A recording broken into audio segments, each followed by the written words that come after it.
best way forward for the UK, in my opinion, politically.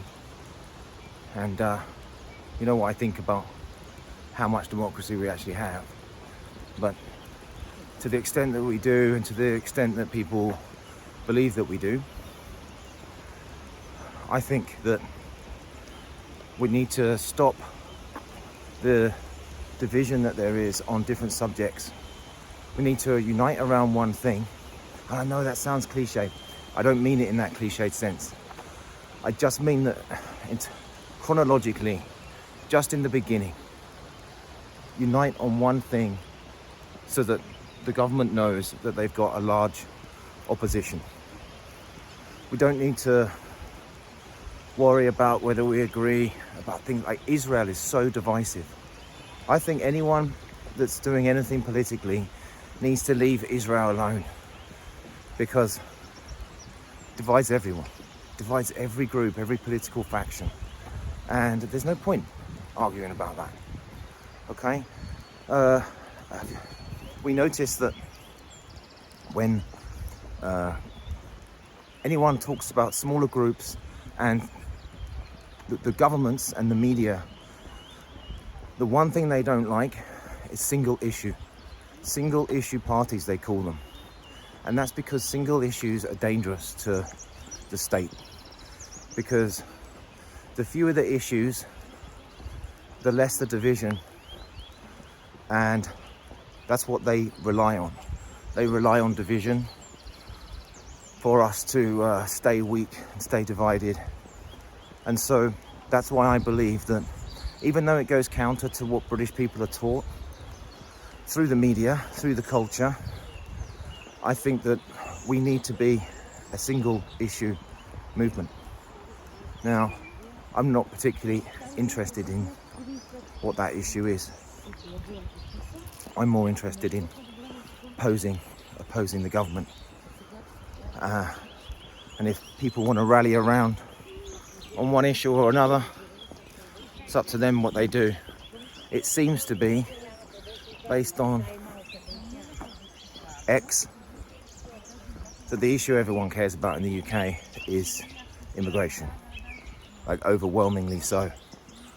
I mean, I personally, my issue is I care a lot about what's going on in Ukraine. I think that's an absolute bunch of lies, like every other war. But immigration is definitely the thing in the UK, as far as I can tell from the outside. So you've got your divisions, as always, and there's no point bickering. If you've got no power whatsoever, you may as well unite in the beginning at least, and then worry about divisions afterwards, rather than divide yourselves up already. I mean, the Tommy Robinson thing. A lot of people don't like him because of Israel. I don't agree with him on Israel either. But people are going to have to learn to get along. I mean, this idea you hear people say about uniting in a democracy, but we are inherently different. We are going to have different opinions. You know, the whole point, or the idea of a democracy, is that people have different opinions and they can express them and vote accordingly. Otherwise, you're North Korea. If everyone's just got to agree on everything, you may as well go and live in North Korea. We got to learn that if someone disagrees with you about something, Israel, for example, and Tommy Robinson, it doesn't matter. Look, you don't have any power to do anything about it anyway. You know, people act as if someone with a different view somehow affects the situation. It doesn't affect the situation at all, you know? So, yeah, a one issue movement, although it goes counter to British culture and what we're told, I think is what we need to be looking at. And test the water. I think this is what the Americans do. Test the water and see what the government doesn't like. And I bet if a single issue movement were to to come up and the government were to observe that we're being tolerant of each other around different issues, you watch the reaction of the state. Because they know their vulnerabilities, but they have to hide their vulnerabilities from us. Like some kind of poker game. So what we got to do is do what I believe the Americans would do and test the government, test the water, see what it is they don't like, prod them, see where their soft spots are. At the moment, all we seem to do is be kind of cowardly, not want to be called names, and appease everything that they want from us. They're the enemy. Why would we be appeasing them? Okay, so the other thing, I know I say this a lot, but I really can't believe the role that the mainstream media plays in British culture.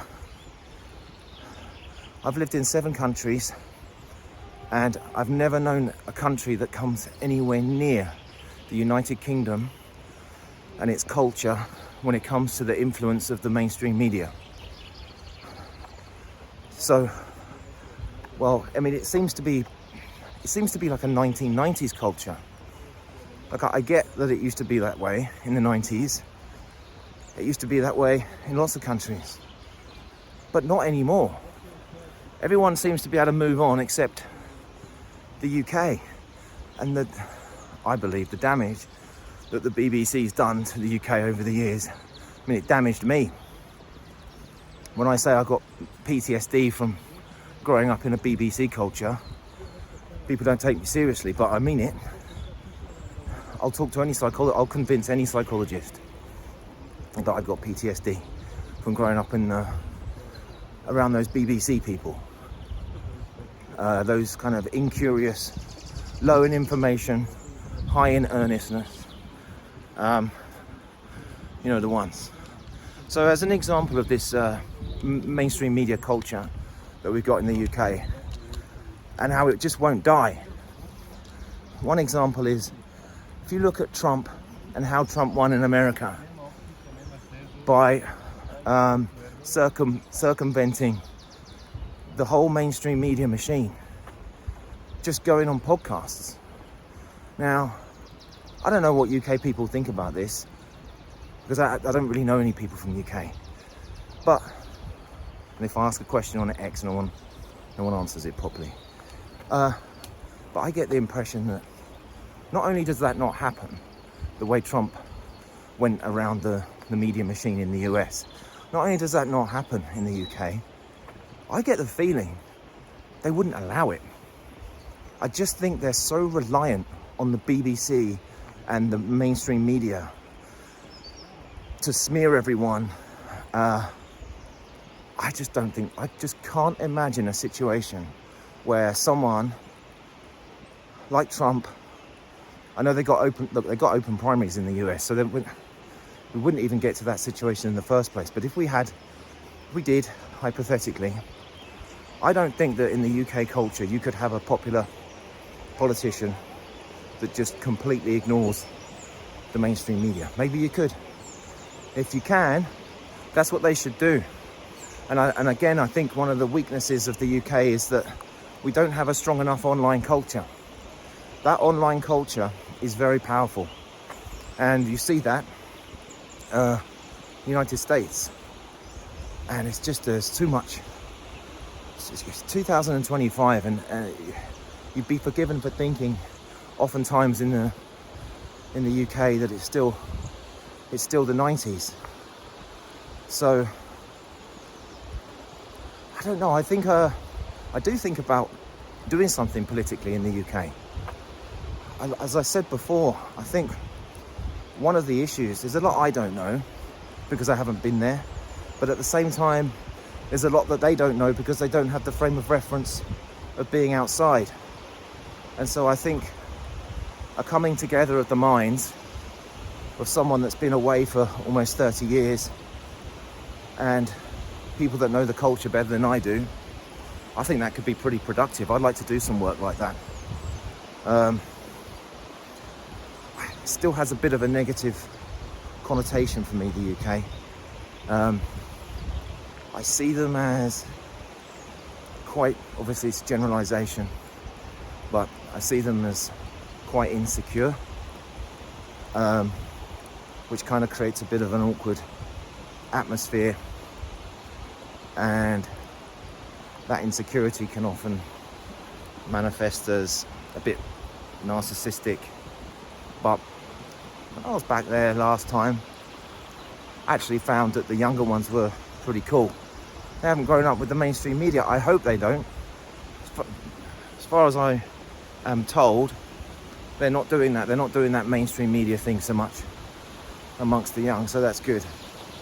So yeah, that's my my take on what's happening in the UK and what they need to do. Other news that's going on at the moment is they've got, you'll see online, they've got huge protests in Serbia, which is a neighbour country to where I live. Protests in Romania, which is a neighbour country to where I live.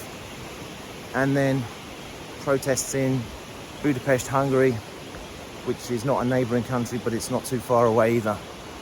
So it's all going on in Eastern Europe. Now, I haven't been able to look into properly, and I'm not sure if I'm going to bother to see what's happening with Disic in Serbia. But a few people sounded fairly convincing to me that they have reason for their protests. Because I always think that when it's students involved, show me a student protest and I'll show you an NGO that's been telling them what to do.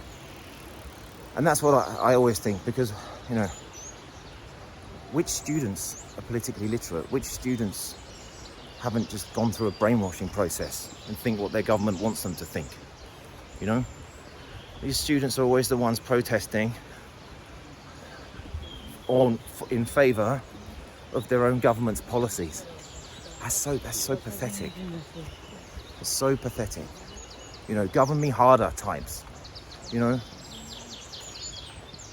govern me harder types. People that they just want to take instruction. They want to take instruction, and they love government so much that they want a government to govern their government. That's how much they like government. And it's clearly just a different personality. I was wondering to myself the other day that imagine if the roles were reversed. It's all very easy to be judgmental, but imagine if the roles were reversed and I found myself on the side of the government. You wouldn't necessarily know it because it wouldn't feel that way. They wouldn't sell it to you that way. It would only be the people that have a different intellectual and cultural frame of reference that would notice it. So, you know, it's easy to be judgmental, but when I was younger, I used to basically be on side of the government as well, and you just don't know it. You think it's your own thought. You believe, feels like it's your own thoughts. So, I guess that's the nature of it for a lot of people.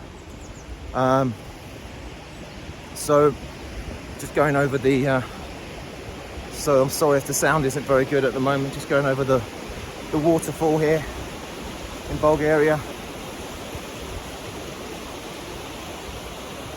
So, yes, the protests in those three countries, the thing that stands out for me at the moment is the ones in Bucharest are sort of anti-EU type people. The ones in Hungary are anti-Big Vic, Viktor Orban, and they are pro-EU. Same in Serbia. Now, what's interesting to me about that is the lack of principles that people have. So, for example, you would think that if it's some kind of democratic principle that they're protesting, then that should be universal, irrespective of who the guy is But the same people that are protesting and saying that they want democracy for, say, Hungary, are absolutely silent about what's happening with Călin Georgescu in Romania. So what to do? I mean, all these words about we like democracy and da-da-da, it's just empty. The bottom line is people are partisan, and I don't think that the average person, even the average person that's involved in politics, they just care about winning. Okay? So all this empty rhetoric about democracy is for the birds. And I think it's a good juxtaposition to compare those three protests when two are on one side and the one in Romania is on the anti-EU side, because really those principles should be the same, but they're not. They don't agree with each other, even though they're claiming the same thing. So that's what's happening here in or around these countries where I live. The political issues in Bulgaria is I like the political issues in Bulgaria because the public just don't get involved. I love the way the Bulgarians don't trust the government, and it just doesn't matter who the party is. It's a complete irrelevance, and when you compare it to the UK, for example, it does make the UK come across as a bit naive when they're, you've got the normies that think there's an enormous difference and it really matters whether Labour or Conservatives win. And in Bulgaria, they know human nature. They know that people, not just politicians, people are just corrupt.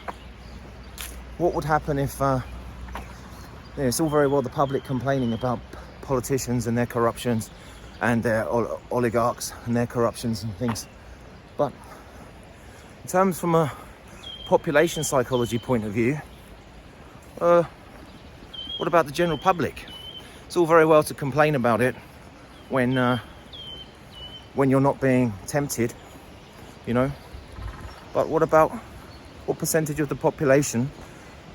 I think this is a fascinating question, and I don't think it's for nothing that we're not encouraged to ask these types of things, because I think it unravels a lot about corruption and how we work as a society, especially at the top of power.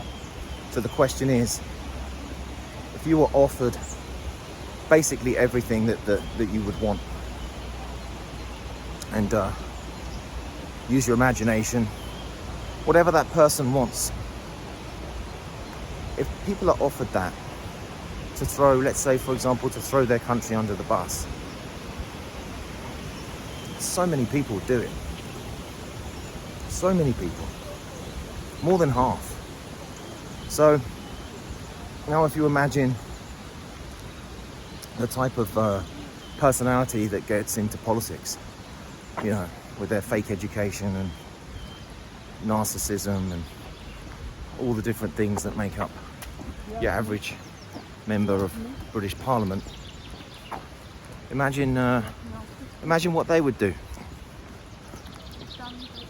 We're going to offer you status, money, and all the things you want, and all you got to do is lie to the people.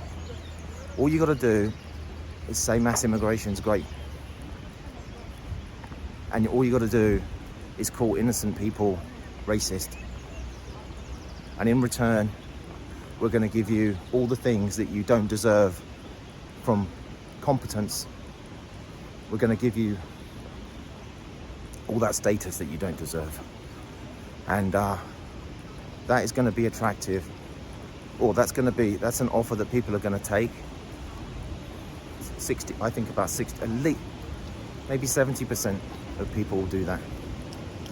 And so, it's all very well criticizing other people. Most people aren't offered that. So, but when they are, these politicians are doing what many members of the public would do. You know, so we moan about it because we're on the receiving end, but they're not. They're on the beneficiary end, so they don't mind. Anyway, so I think that is all for today. Oh, there's a dead duck. It's not very nice. That's all for today. I'm gonna wrap it up here. If you can go to my Substack, it's much more detailed. It's much better laid out. I'm not really a natural speaker, much better at writing. I'm a translator and linguist by profession, so I've always done that. But I do these videos because they're fun, and I do enjoy it, and I like the idea of acquiring a new skill. So anyway, thanks for watching, guys, and I'll see you next time.